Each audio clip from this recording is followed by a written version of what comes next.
सागर कसा आहे तुझा मग सफर? ऑफिशियली डिक्लेअर करतो दिस इज द लास्ट ट्रेक. जगातील 7 वंडर्सबद्दल तर सर्वांनाच माहिती आहे, पण जर मी आज तुम्हाला सांगितलं की आपल्या भारतात एक असं ठिकाण आहे जिथे शेकडो मानवी हाडांचे सांगाडे एका तलावात आहेत. हो, हे खरं आहे. आज आपण भेट देणार आहोत रूपकुंड, ज्याला स्केलेटन लेक म्हणून ओळखले जाते. ह्या तलावाबद्दल ऐकलं की मनात अनेक प्रश्न निर्माण होतात. हे खरं असेल का? नक्की काय असं घडलं असेल की इतके लोक इथे मृत्यू पावले? स्थानिक लोक तर वेगवेगळ्या कथा सांगतात. कुणी म्हणतं की हा देवाचा कोप होता, तर कुणी म्हणतं की एका प्रचंड अशा वादळाने हे सर्व घडवून आणलं. पण सत्यकथा काय आहे हे अजून कोणालाच माहिती नाही. आमचा प्रवास सुरू झाला मुंबईच्या बोरिवली स्टेशनवरून. ट्रेनने आम्ही दिल्लीच्या हजरत निजामुद्दीनला पोहोचलो. तिथून मेट्रोने ISBT काश्मीरी गेट टर्मिनलला आणि त्यानंतर पब्लिक ट्रान्सपोर्टने ऋषिकेशकडे निघालो.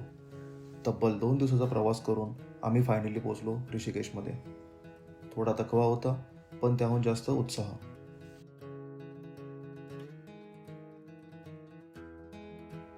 दुसऱ्या दिवशी सकाळी आम्ही निघालो लोहजंगकडे, जे की आहे रूपकुंड ट्रेकचं बेस कॅम्प. या मार्गावर आम्ही देवप्रयाग पाहिला, जिथे अलकनंदा आणि भागीरथी नदी या दोन्ही नद्या एकत्र येऊन गंगा नदीचा उगम झाला आहे. त्यानंतर धारामाता मंदिरात दर्शन घेतलं आणि संध्याकाळी सूर्यास्ताचा आनंद घेत लोहजंग या गावात पोहोचलो.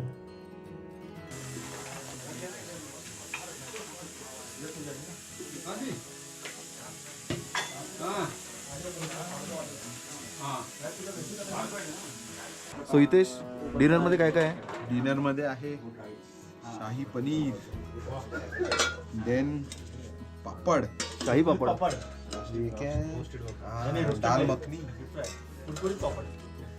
आणि चपाती आणि हे असं भात.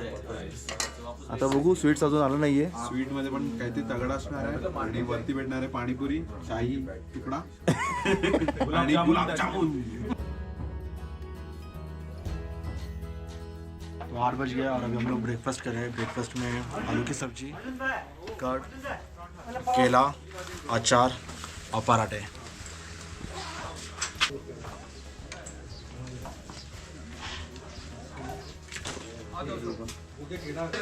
आजचा आमचा ट्रेक असणार आहे लोहजंगपासून डिंडा विलेज, जो की आहे साधारण 7 किलोमीटरचा, आणि त्याला सांगतात ते 5 ते 5.5 तास लागतील.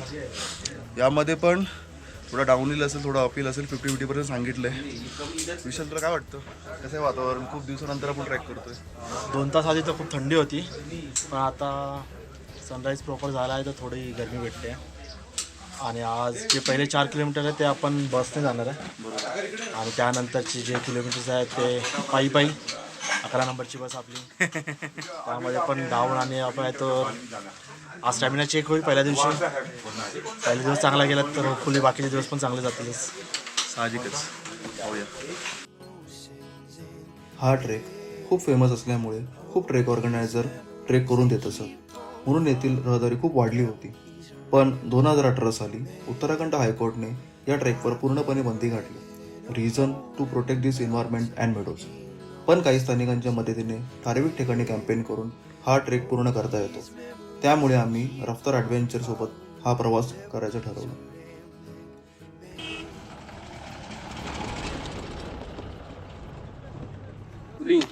सो आपण आता आहोत कुलिंग विलेजला. सो इथपर्यंत आपल्याला गाडीने आता ड्रॉप केलं आहे, आणि इथून आपण आपली ट्रेक आता स्टार्ट करणार आहे. सो बेसिकली पहिला 50% जसं आपण बोललो, हा डोंगर आपल्याला उतरायचा आहे आणि पुढे आपल्याला चढायचं आहे. मग पहिला आपला असं डाऊनहिल असेल 50% आणि परत अपहिल.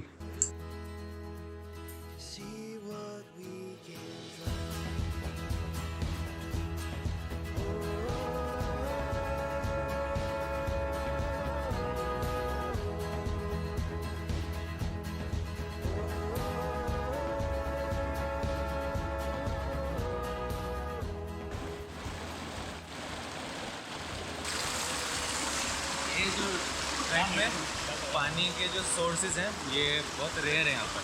एक तो अभी जैसे हम रिवर क्रॉस कर रहे हैं, यहाँ पर ही पानी का सोर्स मिला है. आगे जब हम नेक्स्ट विलेज पहुँचेंगे तभी मिलेगा पानी का. तो अभी यहाँ पर फिल करने का अच्छा ऑप्शन है.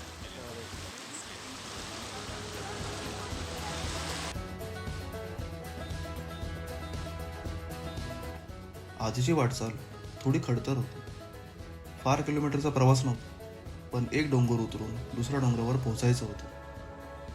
दिदना गावात पोहोचल्यानंतर सर्वात आधी आम्ही थोडी बॉडी स्ट्रेचिंग आणि एक्सरसाइज केली, कारण जर हे टाळलं तर पाय आणि पाठीचा त्रास होण्याची शक्यता जास्त असते. दुपारचं जेवण करून थोडा आराम केला आणि संध्याकाळी गावात फेरफटका मारला. शांत आणि निसर्गरम्य वातावरणात आजचा दिवस संपवला. हां, पहिला दिवस थकवणारा होता, पण त्याचबरोबर आमच्या साहसाची खरी सुरुवात झाली होती. We have just started our trek from Didna.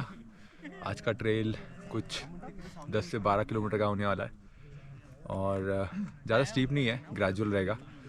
आगे एक क्लियरिंग आएगी जिसे शायद तोपलानी करके कहते हैं, और एक ढाबा भी आएगा शायद से यहाँ से 1-2 किलोमीटर दूर. वहाँ पे कुछ खाएंगे, एक स्मॉल ब्रंच. मिलते हैं आपको ट्रेल पे.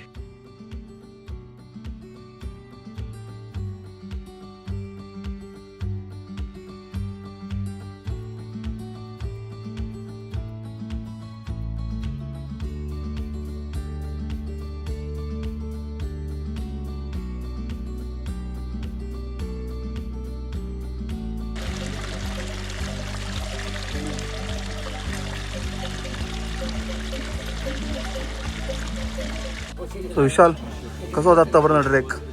आतापर्यंतचा आय थिंक या 2 दिवसातला खूप डिफिकल्ट ट्रेल होता, खूप स्टीप होता. बेबी स्टेप घेत घेत आम्ही सक्सेसफुली वरती आलेलो आहे आणि ते खूप छान असा सुंदर विंटेज धाबा आहे. इथे आता आम्हाला आमची आवडती डिश म्हणजे अंडा भेटतो आहे, तर त्याचा आम्ही आता लुक घेणार आहे.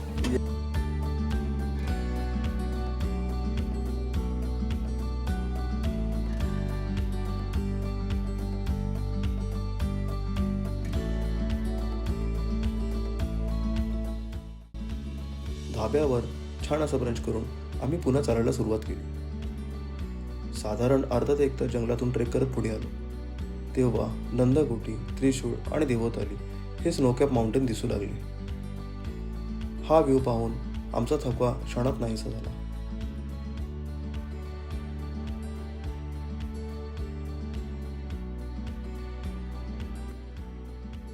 या ट्रेलवर आम्हाला पॅक लंच दिला होता, तो करून आम्ही पुढे निघालो. समोर आलेले हिरवेगार बुकियाल म्हणजेच डोंगरावरील माळरान, त्यातून चालताना असं वाटत होतं जणू विंडोज एचपीची वॉलपेपर जिवंत झाली. हा ट्रेल एन्जॉय करत फायनल आम्ही पोहोचलो आमच्या कॅम्पसाईटला, म्हणजेच अली बेदनी बुकियालला.